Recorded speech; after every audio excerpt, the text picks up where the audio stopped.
As the air gets cooler and the days grow shorter, it's a perfect time to prepare for the winter season with a few herbal remedies that will bring warmth and wellness.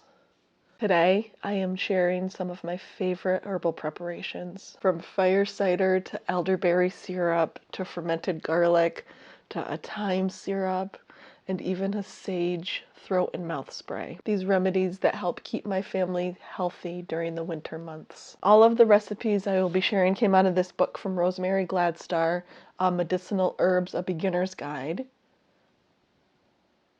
I've had this book for many years. It's well loved. I have many pages marked. It's a fun book. It's great for beginners. Every herb that's in here is easy to find, simple recipes, easy to follow. It's a great book. I highly recommend it. These time-honored recipes are not only easy to make at home, they are packed with nature's healing power. Grab your favorite mug of tea and let's get started. To begin the delightful process of creating this enchanting thyme syrup, we will carefully weigh out between 2 to 4 ounces of fresh thyme, although if dry thyme is what you conveniently have available in your pantry, it will work just as well. I have about 2.5 ounces of fresh thyme here on my countertop, which should be just perfect for our syrup making needs. Next, add the carefully measured thyme to a medium-sized saucepan and then pour 1 quart of fresh water. Now, bring the mixture to a gentle simmer over low heat, being sure to leave the lid slightly ajar to allow steam to escape and prevent any overflow. Allow it to reduce down gradually, stirring occasionally until you end up with approximately 2 cups of rich and aromatic thyme infusion that will be simply wonderful for your syrup. Next, strain your thyme infusion by passing through a fine mesh strainer or cheesecloth and gently pressing out any liquid that remains in the herb after steeping, ensuring that you capture every last drop of that fragrant essence. This careful process will help you create a beautifully concentrated infusion that showcases the wonderful flavors and benefits of your thyme. Once you have carefully strained the herb mixture, measure out 2 cups of the strong infusion. Then add in 1 cup of honey, preferably local and raw honey if you can find it, to the warm liquid and stir thoroughly to incorporate the sweetener completely, ensuring that the mixture is well combined. After stirring, transfer the syrup into airtight containers, taking care to label each one clearly so that you know what's inside. This delightful herbal syrup should be stored in the refrigerator where it will remain fresh and usable for about 3 to 4 weeks. If you're looking for a longer shelf life, consider adding a 1/4 cup brandy to each cup of syrup. Not only does the brandy effectively act as a preservative, helping extend the life of your syrup, but it also boasts antispasmodic properties that can particularly benefit during times of cough and sore throat, providing you with soothing relief when you need it the most. If you're needing this delightful syrup for children, you could easily omit the brandy. A fun option for longer-term storage is to try freezing the syrup in ice cube trays, allowing you to thaw just the amount you need whenever the moment arises. Just a gentle reminder, it's important to remember that honey should not be given to children under the age of 1. Additionally, wouldn't this lovely syrup make the perfect gift to give someone special in your life? What a thoughtful gesture it would be.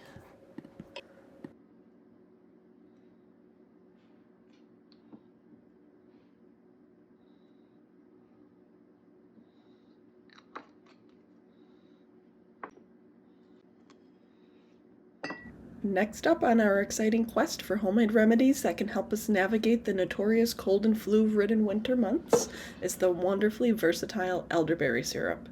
At this point, I feel like most people are familiar with elderberry syrup and its numerous benefits. Not only is it a deliciously sweet, but is also an antioxidant powerhouse packed with goodness. I absolutely love using elderberry syrup with my daughter as soon as the first signs of an illness arise. It's not just effective, it's also quite yummy on its own, or when watered down in a mug of hot water and enjoyed as a soothing tea. I have the privilege of living in an area where Sambucus nigra grows, so I prefer to use fresh elderberries whenever I can. However, since it's not quite ripe elderberry season, dried ones will have to do for today's recipe. I'll be adding in what I have left, which is about 1 quart of dried elderberries to my saucepan. Then I'll add 2 quarts of water and simmer this delightful concoction over low heat with the lid slightly ajar, just like I do with my thyme syrup. Once the water has reduced by half, I'll strain it. Make sure to press or squeeze out any remaining liquid from the berries to get the most out of them. After that, it's time to put in your add-ins. This simple yet effective recipe calls for 1/4 ounce of fresh ginger root and 1/2 teaspoon of ground cloves. I also love to include some cinnamon in mine, and I encourage you to get creative with what you have on hand and what you think will taste absolutely delicious. I've added in previous batches vanilla bean, orange peel, cardamom, just to name a few. Today, I'm excited to add rose hips to the simmering mixture, and we'll be infusing it with lovely lavender afterward. Simmer again uncovered until it reduces by half once more. I'll strain it again and add equal parts of honey to the rich infusion, stirring to combine everything thoroughly. Finally, I'll bottle up this homemade treasure in airtight glass jars and store in the fridge where it will stay fresh for about 12 weeks. Don't forget to label. Enjoy this cozy remedy throughout the chilly season.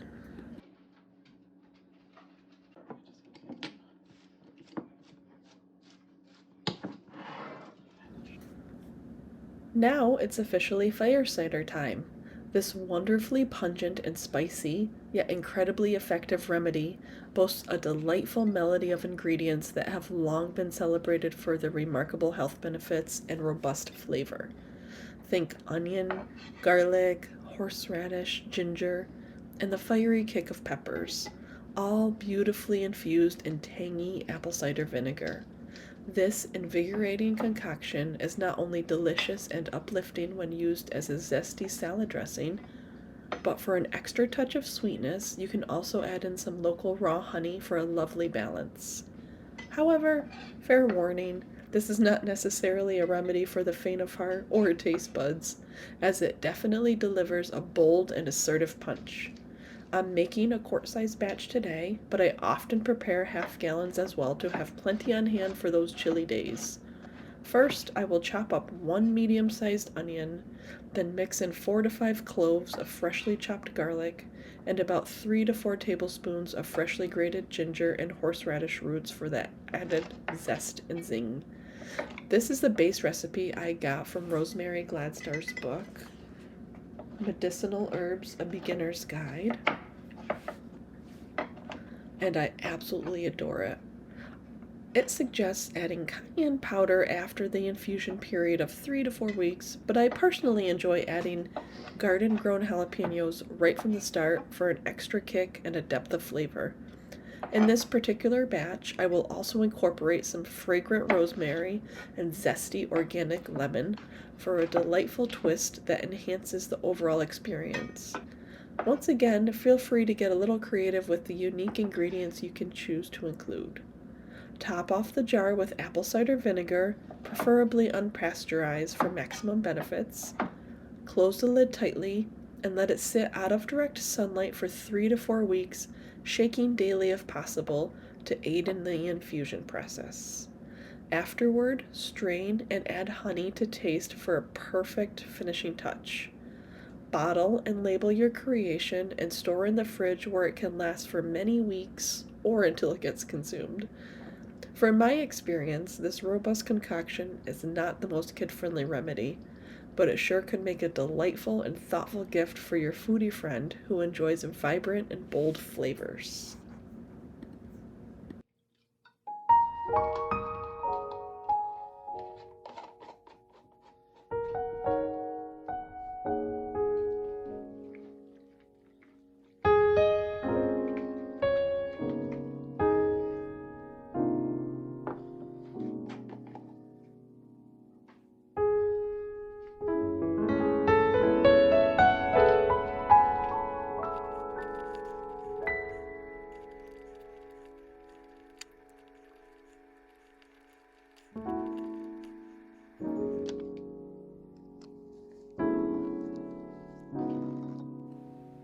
Fermented garlic honey is next on our delightful list. Although this fantastic recipe is not included in the book, it's something I enthusiastically make every single year because our family absolutely adores the bold flavor of garlic combined with the delightful sweetness of honey. I love how fermented garlic honey perfectly combines the immune boosting properties of garlic with the soothing and calming benefits of honey, creating a wonderful natural remedy that supports overall health in a remarkable way. This powerful blend is not only known to enhance digestion, but also serves as a delicious and effective way to ward off pesky colds while promoting heart health. To make it, all that needs to be done is simply peel the garlic cloves, gently smash each one to expose the nourishing properties, then add them to whichever size jar you prefer. In retrospect, I should have definitely used a bigger jar on this particular day because the fermentation process was leaking honey almost every day for a couple of days straight. And then finally, top everything off with honey. I like to use a skewer or spoon to carefully move around the garlic, making sure that every piece is generously coated with that sweet golden honey. Garlic honey should be fermented for a period of about 3 to 4 weeks to truly achieve the best possible flavor. This fermentation process allows the distinct and robust flavor of the garlic to meld beautifully with the sweetness of the honey, creating a deliciously unique concoction that enhances many dishes or simply eaten on its own. As always, don't forget to take a moment to label your jar. It's a simple step that can make a big difference in keeping things organized and enjoyable.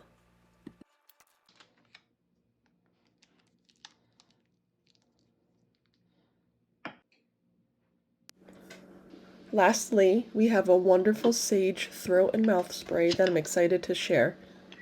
I haven't tried this particular recipe before, but it seems truly intriguing, especially since I just recently got over a cold that left me with a sore throat. To begin, we will start by creating another strong infusion using 2 to 3 tablespoons of dried or fresh sage leaves. Simply pour 1 cup of boiling water over the sage and let it steep for about 30 minutes to fully extract those lovely flavors and benefits. After steeping, carefully strain out the leaves and combine 3/4 cup of the fragrant sage infusion with 1/4 cup of brandy or vodka for that extra kick. The recipe calls for just 1 to 2 drops of peppermint essential oil, but instead I prefer to use 1 teaspoon of a refreshing spearmint tincture that I made myself. To enhance the soothing qualities even further, add in 1 tablespoon of honey, which is a natural sweetener brimming with antioxidants and known for its soothing properties that can be especially helpful for sore throats, not to mention its potential benefits for digestion. Finally, store this delightful mixture into a spray bottle or bottle fitted with a mister.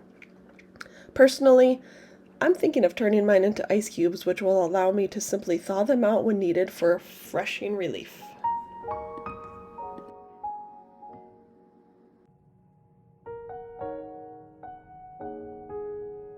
And that's it. We have a beautiful collection of winter remedies ready to support us through the season. I hope you enjoyed making these with me and feel inspired to try a few for yourself. Remember, wellness is a journey, and these simple, time-honored preparations are a wonderful way to care for ourselves and our loved ones. Thank you so much for joining me here today. Don't forget to like, subscribe, and let me know in the comments which remedy you're excited to try. Wishing you a cozy, healthy winter ahead. Until next time, friends, take care, be well. Bye-bye.